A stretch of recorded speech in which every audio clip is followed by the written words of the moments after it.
Me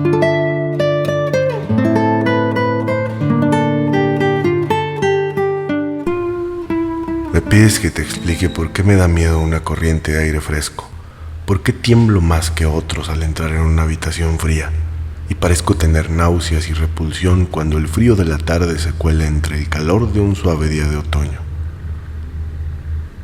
Hay quienes dicen que respondo al frío como otros responden a un mal olor, y yo soy el último en negar esa impresión. Lo que voy a hacer es relatar la circunstancia más horrible con la que me he encontrado y dejar que ustedes juzguen si esto constituye o no una explicación adecuada a mi peculiaridad. Es un error creer que el horror está asociado inextricablemente con la oscuridad, el silencio y la soledad. Yo lo encontré en el resplandor de la media tarde, en el estruendo de una metrópolis y en el bullicio de una pensión cutre y vulgar, con una casera prosaica y dos hombres robustos a mi lado. En la primavera de 1923 había conseguido un triste y poco rentable trabajo en una revista de la ciudad de Nueva York, y como no podía pagar un alquiler sustancial, empecé a ir de una pensión barata a otra en busca de una habitación que reuniera las cualidades de una limpieza decente, un mobiliario aceptable y un precio muy razonable. Pronto me di cuenta de que solo podía elegir entre varios males, pero al cabo del tiempo di con una casa en calle 14 Oeste que me disgustó mucho menos que las otras que había probado.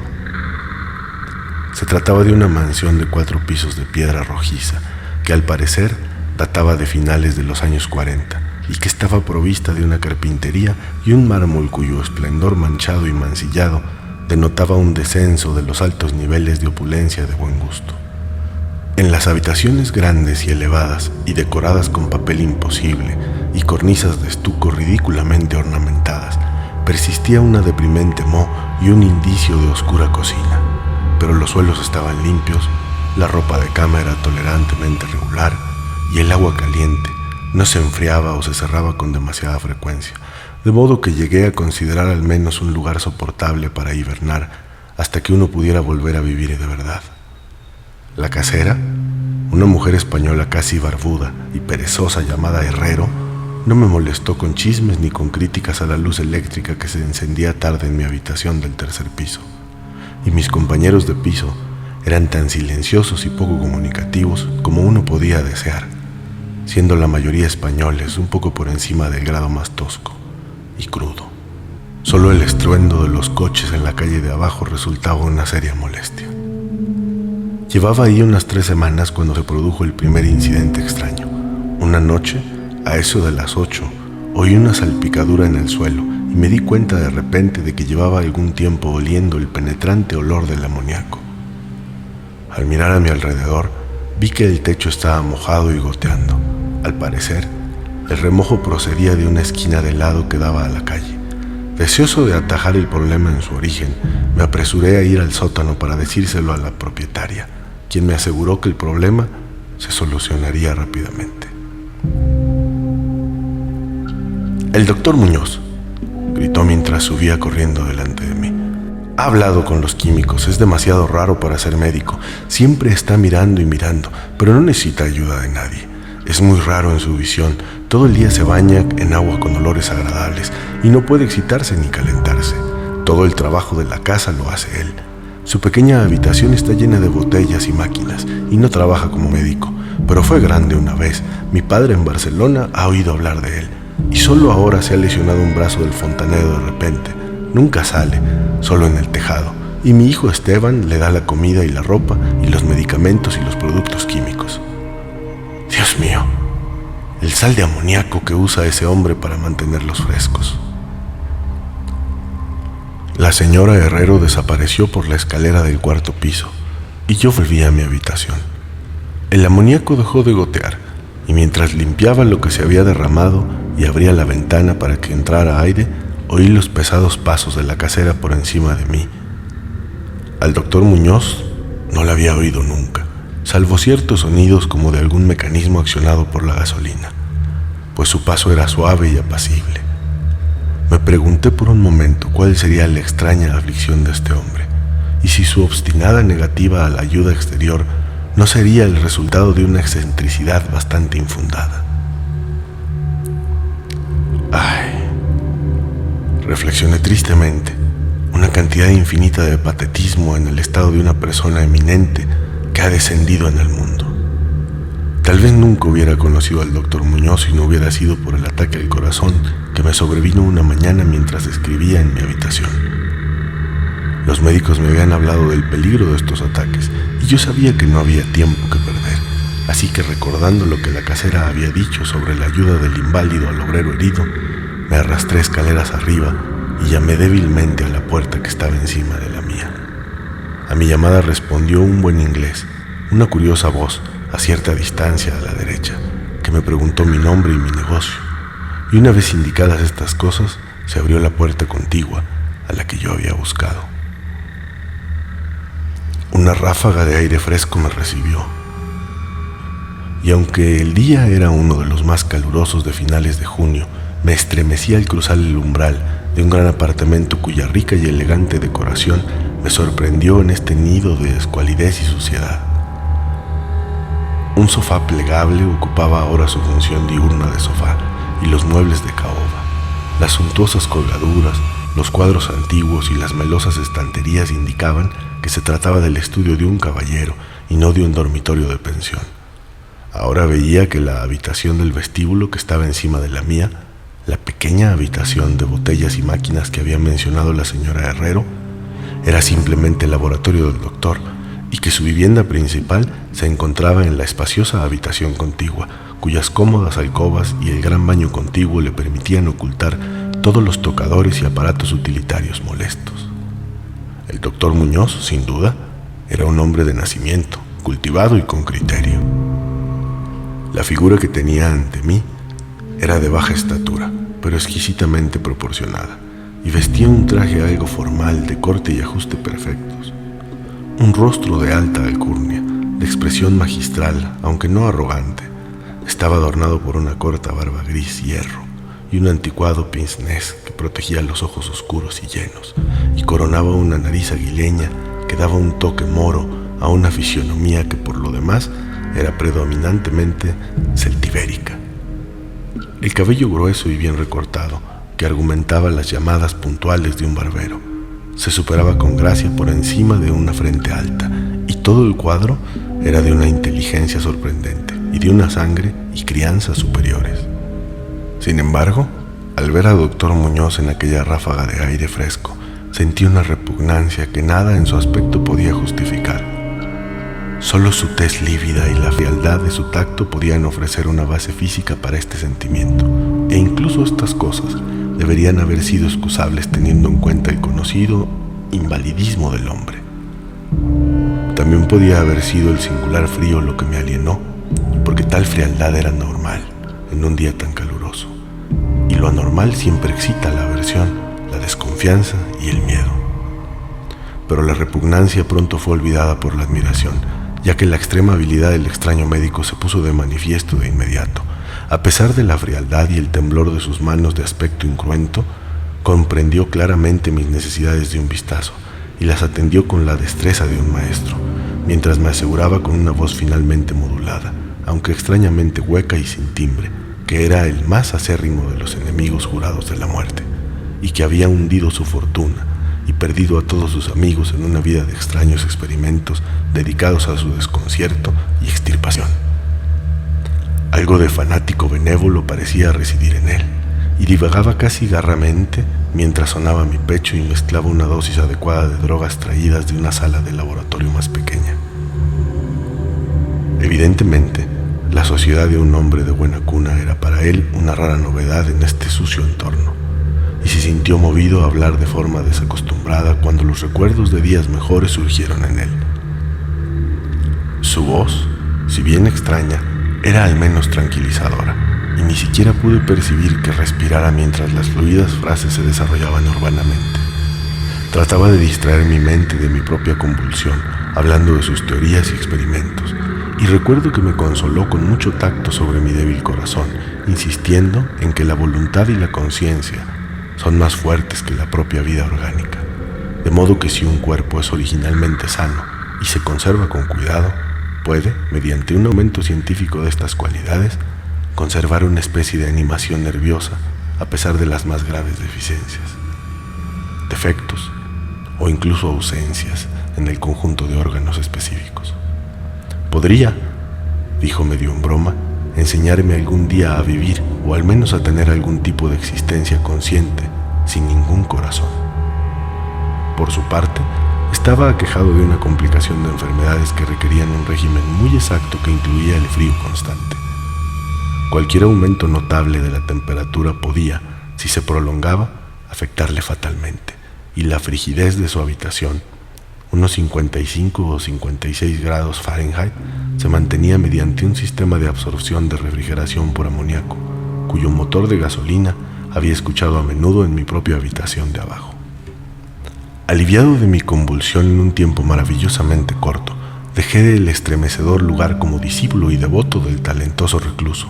Después de eso, le visité con frecuencia, escuchando mientras contaba sus investigaciones secretas y sus resultados casi espantosos, y temblando un poco cuando examinaba los volúmenes poco convencionales y asombrosamente antiguos de sus estantes. Al final, debo añadir, casi me curé de mi enfermedad para siempre gracias a sus hábiles atenciones.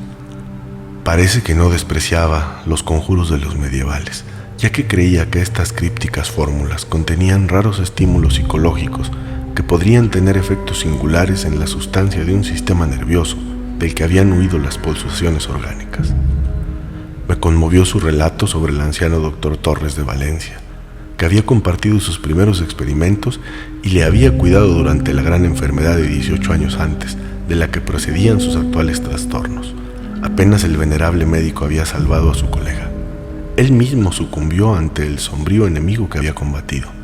Tal vez la tensión había sido demasiado grande, porque el doctor Muñoz dejó claro en voz baja, aunque no en detalle, que los métodos de curación habían sido de lo más extraordinarios, implicando escenas y procesos que no eran bien recibidos por los ancianos y conservadores galenos. A medida que pasaban las semanas, observé con pesar que mi nuevo amigo estaba en efecto perdiendo terreno física, lenta, pero inequívocamente como había sugerido la señora Herrero. El aspecto lívido de su semblante se intensificaba, su voz se volvía más hueca e indistinta, sus movimientos musculares estaban menos perfectamente coordinados y su mente y voluntad mostraban menos resistencia e iniciativa.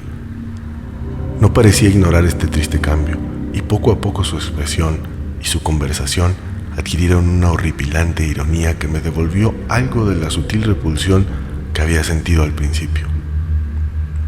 Desarrolló extraños caprichos, adquiriendo una afición por las especies exóticas y el incienso egipcio, hasta que su habitación olía como la bóveda de un faraón sepultado en el Valle de los Reyes.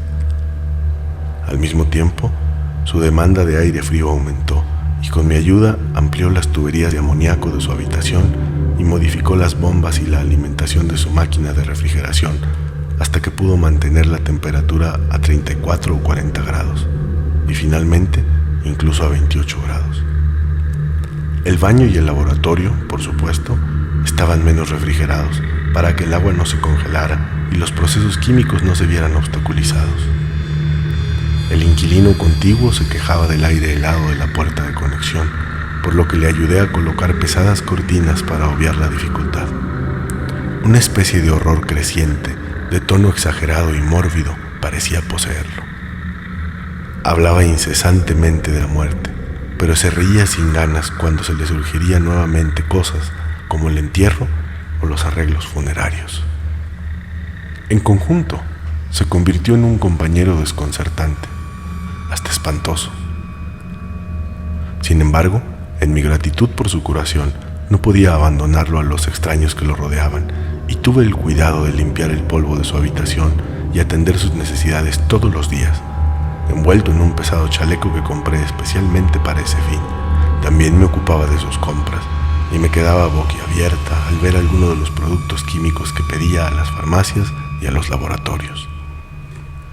Una creciente e inexplicable atmósfera de pánico parecía surgir alrededor de su departamento. Toda la casa, como ya he dicho, tenía un olor rancio, pero el olor de su habitación era peor, y eso a pesar de todas las especies e inciensos de los productos químicos punzantes de la ahora incesantes baños que insistía en tomar sin ayuda. Percibí que debía estar relacionado con su dolencia, y me estremecí cuando reflexioné sobre cuál podía ser esa dolencia. La señora Herrero se persignó al mirarlo y me lo entregó sin reservas. Ni siquiera dejó que su hijo Esteban siguiera haciéndole recados.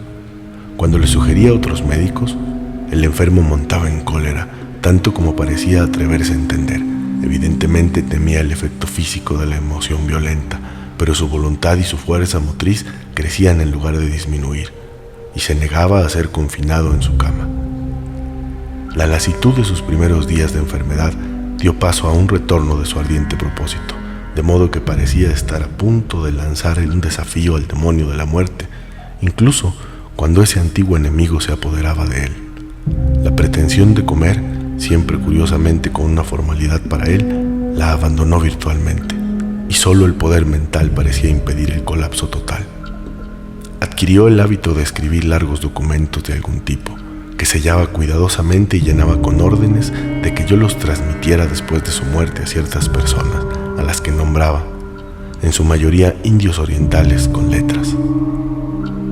Pero entre las que se encontraba un médico francés que en su día fue célebre y que ahora se creía muerto, y del que se había susurrado las cosas más inconcebibles. Sucedió que quemé todos estos papeles sin entregarlos ni abrirlos. Su aspecto y su voz se volvieron totalmente espantosos, y su presencia casi insoportable. Un día de septiembre, una inesperada visión suya provocó un ataque epiléptico a un hombre que había venido a reparar su lámpara eléctrica de escritorio. Un ataque que recetó eficazmente mientras se mantenía bien oculto. Aquel hombre, curiosamente, había pasado por los terrores de la Gran Guerra sin haber sufrido ningún susto tan profundo. Entonces, a mediados de octubre, el horror de los horrores llegó con una rapidez pasmosa. Una noche, a eso de las 11, se rompió la bomba de la máquina frigorífica, de modo que en 3 horas se hizo imposible el proceso de enfriamiento con amoníaco. El doctor Muñoz me llamó dando un golpe en el suelo, y yo trabajé desesperadamente para reparar la avería mientras mi anfitrión maldecía en un tono cuya opacidad sin vida y traqueteo superaba toda descripción. Mis esfuerzos de aficionado, sin embargo, resultaron inútiles, y cuando hice venir a un mecánico de un garage vecino que funcionaba toda la noche, nos enteramos de que no se podía hacer nada hasta mañana, cuando habría que conseguir un pistón nuevo. La rabia y el miedo del moribundo ermitaño, hinchándose hasta alcanzar proporciones grotescas, parecían capaces de destrozar lo que quedaba de su maltrecho físico. Y una vez un espasmo le hizo llevarse las manos a los ojos y precipitarse al baño. Salió a tientas con la cara fuertemente vendada, y no volví a ver sus ojos. La frigidez del apartamento disminuía ahora sensiblemente, y a eso de las 5 de la mañana, el doctor se retiró del baño, ordenándome que le suministrara todo el hielo que pudiera conseguir con las farmacias y cafeterías de toda la noche. Cuando regresaba de mis viajes, a veces desalentadores, y depositaba mi botín ante la puerta cerrada del baño, podía oír un inquieto chapoteo en el interior, y una voz gruesa que graznaba la orden de «más, más». Por fin amaneció un día cálido, y las tiendas abrieron una a una. Le pedí a Esteban que me ayudara a recoger el hielo mientras conseguía el pistón de la bomba, o que pidiera el pistón mientras yo seguía con el hielo. Pero instruido por su madre, se negó rotundamente. Finalmente contraté a un mendigo de aspecto sórdido que encontré en la esquina de la 8ª Avenida para que mantuviera el paciente abastecido de hielo en una pequeña tienda en la que le presenté, y me dediqué con diligencia a la tarea de encontrar un pistón de bomba y de contratar obreros competentes para instalarlo. La tarea parecía interminable, y me enfurecí casi tan violentamente como el ermitaño cuando vi que las horas se deslizaban en una ronda sin aliento y sin comida de vanas llamadas telefónicas, y una agitada búsqueda de un lugar a otro, de un lado a otro en el metro y en el coche de superficie. Hacia el mediodía encontré una casa de suministros adecuada en el centro de la ciudad, y aproximadamente a la 1:30 de la tarde llegué a mi lugar de alojamiento con la parafernalia necesaria y 2 mecánicos robustos e inteligentes. Había hecho todo lo posible y esperaba llegar a tiempo. Sin embargo, el terror negro me había precedido. La casa estaba en plena agitación y por encima del parloteo de las voces atónitas oía a un hombre que rezaba en un bajo profundo. Había cosas diabólicas en el aire y los inquilinos contaban las cuentas de sus rosarios al percibir el olor que salía de la puerta cerrada del doctor. El tumbador que había contratado, al parecer, había huido gritando y con los ojos enloquecidos, no mucho después de su segunda entrega de hielo, tal vez como resultado de una curiosidad excesiva. Por supuesto, no podía haber cerrado la puerta tras de sí. Sin embargo, ahora estaba cerrada, presumiblemente desde adentro. No se oía nada en el interior, salvo una especie de goteo lento y espeso. Consultando brevemente a la señora Herrero y a los obreros, a pesar de un miedo que me carcomía el alma, aconsejé derribar la puerta. Pero la dueña encontró la manera de girar la llave desde el exterior con algún dispositivo de alambre. Previamente habíamos abierto las puertas de todas las demás habitaciones de ese pasillo y tirado todas las ventanas hasta arriba. Ahora, con las narices protegidas por pañuelos, invadimos temblorosamente la maldita habitación sur, que resplandecía con el cálido sol de las primeras horas de la tarde. Una especie de rastro oscuro y viscoso conducía desde la puerta abierta del baño hasta la puerta del vestíbulo, y de ahí al escritorio, donde se había acumulado un pequeño charco terrible. Ahí había algo garabateado con lápiz, con una mano horrible y ciega, en un trozo de papel horriblemente manchado, como si lo hubieran hecho las mismas garras que trazaron las últimas palabras apresuradas. Entonces, el rastro se dirigió al sofá y terminó de forma indecible. No puedo, ni me atrevo a decir aquí lo que había en el sofá. Pero esto es lo que descifré temblorosamente en el papel manchado de pegamento antes de sacar una cerilla y quemarlo. Lo que descifré aterrorizado mientras la casera y 2 mecánicos corrían frenéticamente desde aquel lugar infernal para balbucear sus incoherentes historias en la comisaría más cercana.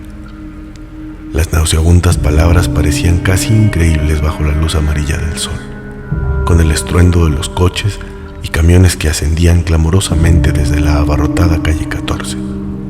Pero confieso que las creí entonces. Si las creo ahora, sinceramente no lo sé. Hay cosas sobre las que es mejor no especular, y todo lo que puedo decir es que detesto el olor amoníaco y que me desmayo con una corriente de aire inusualmente fresco. El final, decía aquel ruidoso garabato, ha llegado. Se acabó el hielo. El hombre miró y salió corriendo. Cada vez hace más calor y los pañuelos no pueden durar. Me imagino que sabes lo que dije sobre la voluntad y los nervios y el cuerpo conservado después de que los órganos dejaran de funcionar. Era una buena teoría, pero no podía mantenerse indefinidamente. Había un deterioro gradual que no había previsto. El doctor Torres lo sabía, pero el shock lo mató. No pudo soportar lo que tuvo que hacer. Me tuvo que llevar a un lugar extraño y oscuro cuando se ocupó de mi carta y me cuidó. Y los órganos no volverían a funcionar. Tuvo que hacerse a mi manera. Preservación artificial. Pues ya ves que morí aquella vez, hace 18 años.